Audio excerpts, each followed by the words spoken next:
Hey guys, Windsor here, and enjoying a walk in nature and reflecting on some beautiful life affirming qualities that we have. And essentially it can come down to one, which is that quality that we have at our core, to love.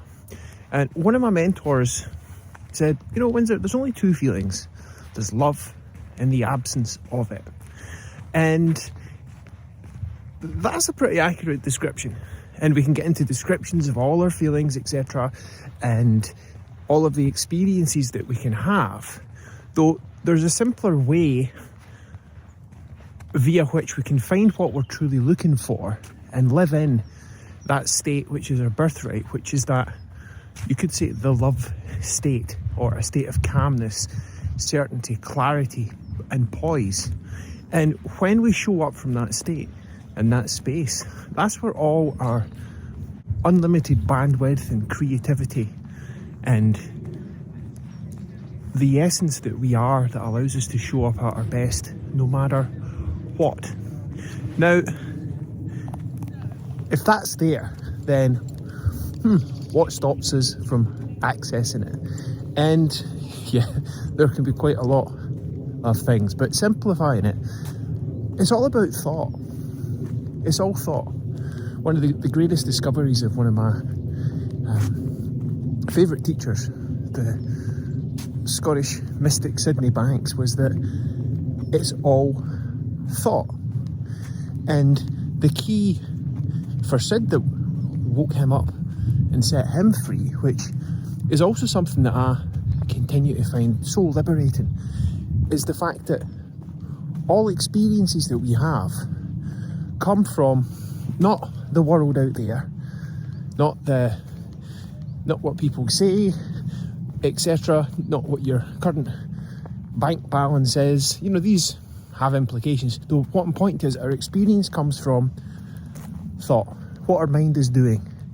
We think a thing and it feels real, okay, and it looks like reality. Though what I'm pointing to is, it's like nothing that we think is who we really are and what we really are, and nothing that we think is true on a fundamental level. And when you start to wake up to the role of thought and how that's playing out in your life, you can see how you get in your own way, and you can see how to get out of your own way and live with much more happiness and joie de vivre, that birthday feeling, that magical feeling day after day. And the first key here is self-awareness. And it takes some observation to see that you think, and that creates an experience. Okay? And often we can create experiences, let's just say, that we don't want. And we can create fun experiences as well. But for example, worry. Okay? People that worry and they think about things that might happen that they don't want, that looks like the future, and that's how the future's going to be. Well, first we've got to see that, whatever you think via our consciousness, any thought you imagine, it feels real. It feels real. You've got your memory and you've got all these experiences and things you actually experienced, and when you think into them, they feel real. That time you were with whatever lover it might have been, that time you had a great day out with some friends, or that day that you just had a really great day. You can think into those memories and they feel real in the moment. But are they real in the moment? Well, they're a real fantasy in your head, but they're not actual true reality, which comes when we see beyond the thinking, the mentation, and those emotions that we create moment to moment. Now, the thing that can be so amazingly helpful is when we start to wake up to that.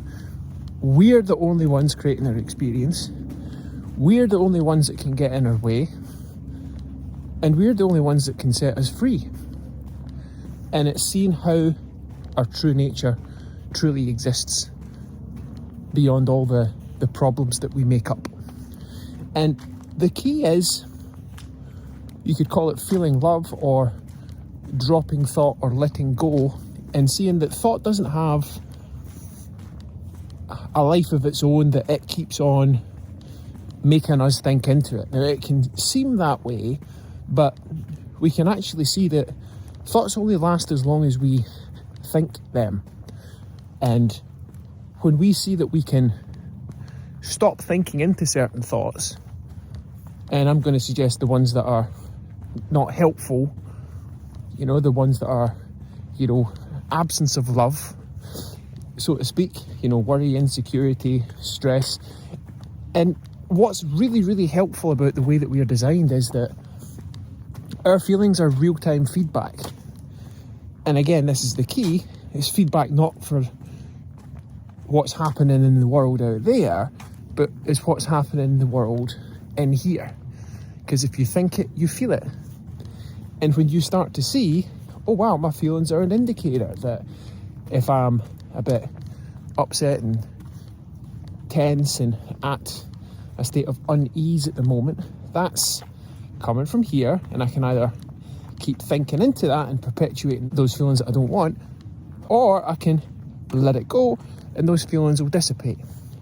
Now, what happens is when we start to set our thinking aside, the conceptualization that fogs up the window, you could say, then we naturally get clear and live in that state that we're all born into as little kids. And that's a way that we can set ourselves free. The biblical teaching, if you want to enter the kingdom of heaven, be like a little kid, is just a metaphor for that when we let go of all our seriousness and uptight thinking that obscures our seeing life with perfect clarity, then we naturally open to that beautiful joy and that space in which we access our deepest wisdom and spontaneity and playfulness and creativity. Now, what I'm pointing to is that is available. It's always available in that space and that pure presence that you seek. It's only ever one thought away, or a feeling of presence away. And it's all about noticing it.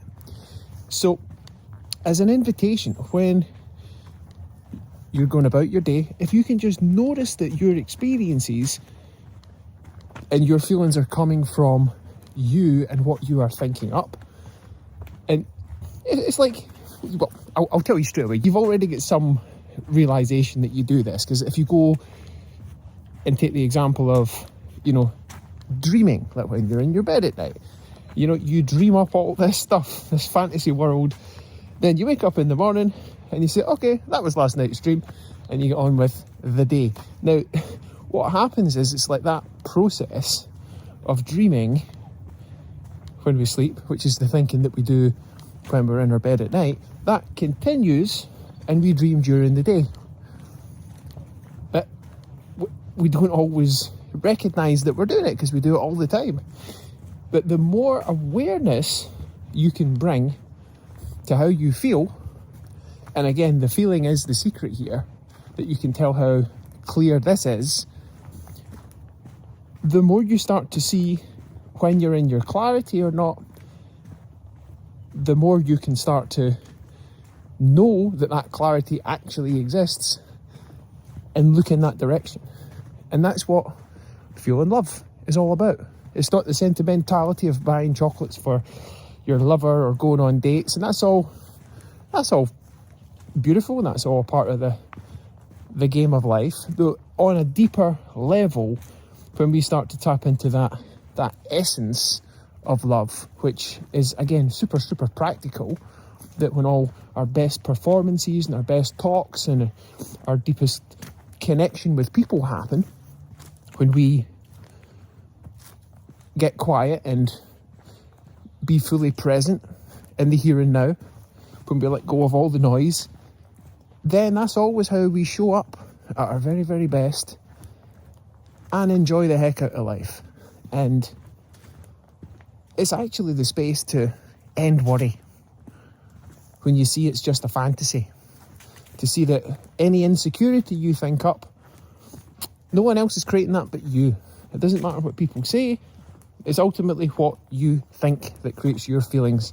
And when you start to see that and own that, and yeah, at first, when you see you're creating stuff that you don't want to create in here, which you feel, and you start to see you create all the fun stuff as well, it then becomes it's responsibility. It's like you get to choose what you tune into with your mental bandwidth. Okay? And here's the thing as well. We can't control what pops into our head, but we can control how much we dwell on it. Okay? And sometimes you've got to realise too that, that just like the world has weather, sometimes it's cloudy, sometimes it's stormy, sometimes it's clear, that we have weather in here. We have weather in our heads, so to speak. And it's natural to, feel lighter and freer. And sometimes we're going to feel heavy, and sometimes it's going to be busy in here, and sometimes it's going to be a bit quieter. But when we just understand that that's just a function of thought, and anytime we're thinking up a bunch of content and noise that's unhelpful and taking us out of our clarity, then we see that we can always feel into our clarity again at any moment. We can bring presence to any experience that we have. And in that presence we open to our wisdom, which is that pure space that all our best ideas come through from and to us and through us in the moment. So whatever has been going on in your mind, if there's a bunch of thoughts that, let's just say, have not been helpful, and you want to experience more freedom and enjoy and peace and love on an ongoing basis, then I invite you to play with dropping thought, which is not denial, because there are situations that need to be addressed and that you get to address and choose how you want to proceed moving forward, though it's all about the space you're doing that from. And when you set aside which takes you out of your clear-headedness and your wisdom, and then fall back into that space, that's when all of your freshest and newest thinking and your clearest feelings emerge. And that space, which you could call it love, you could call it calmness, you could call it pure consciousness, it's really has no words attached to it. It's a pure space, a beautiful space within, which is one that you can live from more and more. So here's from you living from that space and savouring the beautiful life that shows up for you when you do. Have fun. I will speak to you soon.